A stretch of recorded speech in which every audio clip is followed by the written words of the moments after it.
Every era has its best in slot gear. In 2020, us plebs gaze upon twisted bows and infernal capes in the same way we once did to dragon chain bodies and abyssal whips. My goal is to work my way through the years of RuneScape's life, earning these iconic items piece by piece, while restricting myself only to the content available during that era of RuneScape. My name's Sound, and this is my Bis List.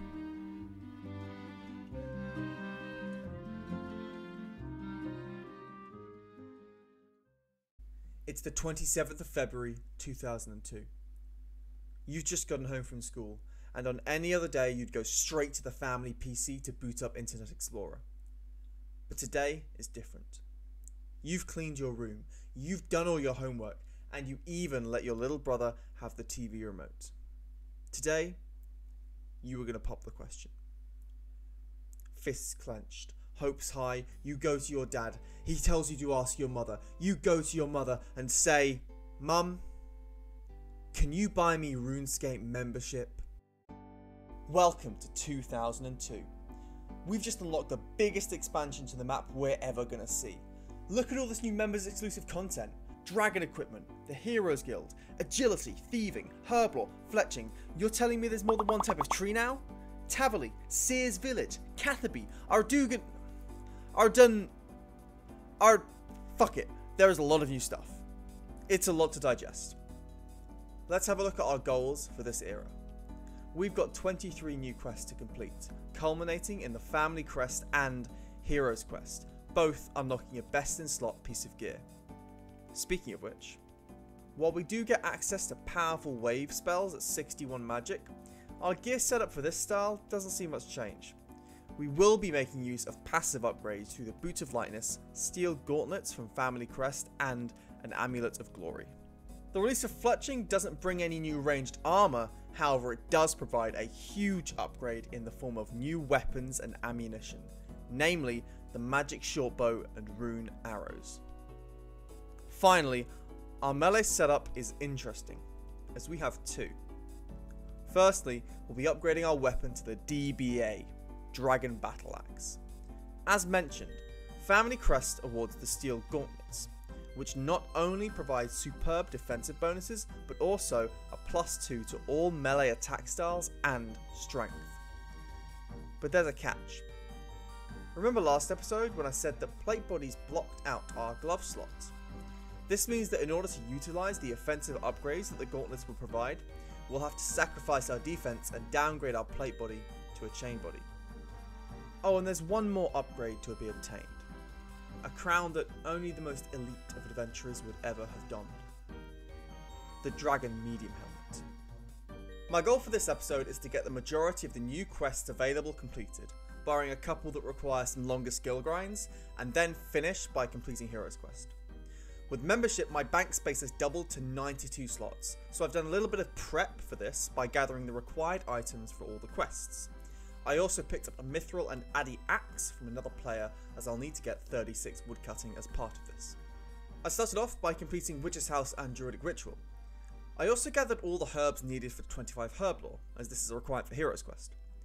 Although this is a long way in the future, by gathering the herbs now, I know how many of each secondary ingredient I need to gather while I'm completing other quests. And we have arrived in Catherby. This is actually low-key my favourite city in the game. I love this place. I used to spend a lot of time fishing here just to chill out and relax. Brings back good memories. While I'm in Sears Village, I'm going to go ahead and get 36 wood cutting, I'm going to get 30 fire making, and I'm also going to pick about 2,000 flax. We need the wood cutting for Lost City, we need the fire making for Sea Slug, and also the flax we're going to spin into bowstrings, which is going to get us 40 crafting, which is just about what we need for Family Crest. I'm 2k off 36 woodcutting now, and when I complete Monk's Friend, that's going to get me enough XP to hit bang on 36. 30 fire making, 40 crafting. Let's get back to questing.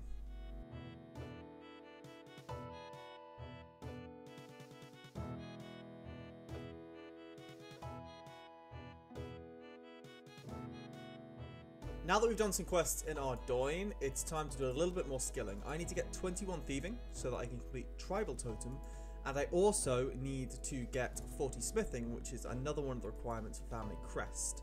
Now, while I'm not going to do the smithing now, I am going to go ahead and mine the ores to get the smithing level. So, I never thought I'd actually say this, but it's time to go back to iron ore. 21 thieving. Okay, so I've mined 1,000 iron ore, just over. In Classic, there were no rings that you could equip, so I'm going to have to try and smith them without a ring of forging. I'm not going to do it right now, it's going to be when I'm closer to a furnace, but I'm just going to have to take the 50% chance to be destroyed upon smelting, and this is just over the average, so hopefully I should be okay.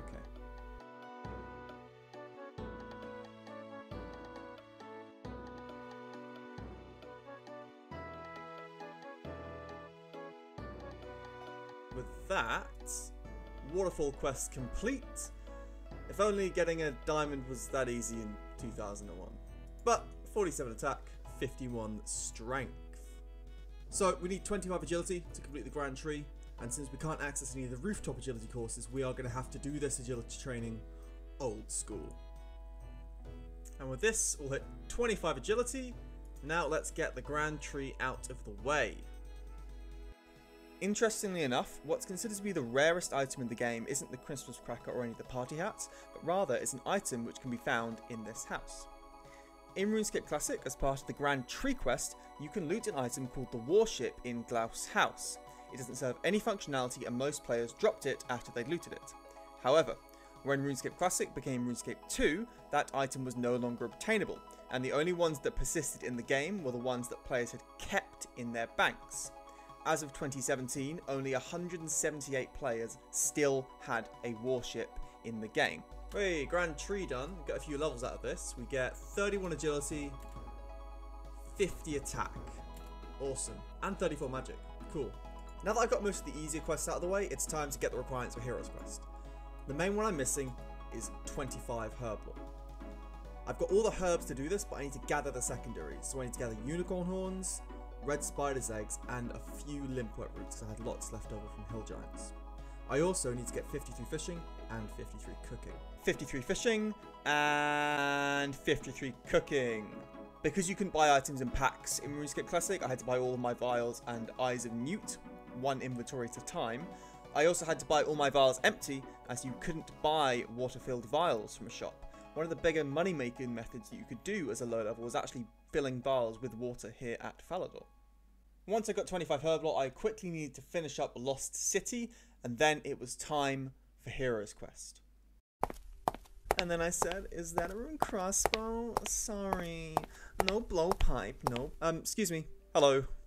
Hiya. The Stronghold of Security is that way. No, actually, I'd like to join your guild. Ugh. You know, ever since Radimus and Alex set up their own guilds, every noob in Gillinor thinks they can just waltz into this place. This is a guild for heroes, sweetie, not has-beens. I bet you don't even know where Xanaris is. Actually, I do. It's in the Lumbridge Swamp. Well, have you saved Merlin? Yep. And restored the Shield of Arav? Yep. Well, before you even think about joining, you need to slay Elvarg, Dragon of Crandor Island. Done that too. Alright, fine. Why don't you get me a cooked lava eel, a Master Thief's armband, and, oh, I know, an Entranen fire feather. But that guy from your Discord server just paid you 500k to join. Yeah, well, he's an Iron Man, by the way. He's earned it. Off you go. Those eels aren't going to cook themselves. With my 3 trials set in stone, I headed out to prove my worth. One of the questions that I'm bound to receive is, why am I going for the Dragon Battleaxe over the Longsword? Or as they were called at the time, the Dragon Axe and Sword. Well, in Classic, all weapons had the same attack speed. Weapons were defined by just 2 stats, aim and power. The Dragon Sword had an aim and power of 71, whereas the Dragon Axe was 69 aim and 75 power. For reference, the aim and power of a rune longsword were both 49. This made the sword and axe both comparable in strength, the sword being a slightly more balanced counterpart to the axe, which traded bites for brawn. As far as I can gather, there was no clear winner, and generally a player's weapon of choice just came down to personal preference. So that's my reasoning for going with the Battleaxe, because it looks cool as fuck.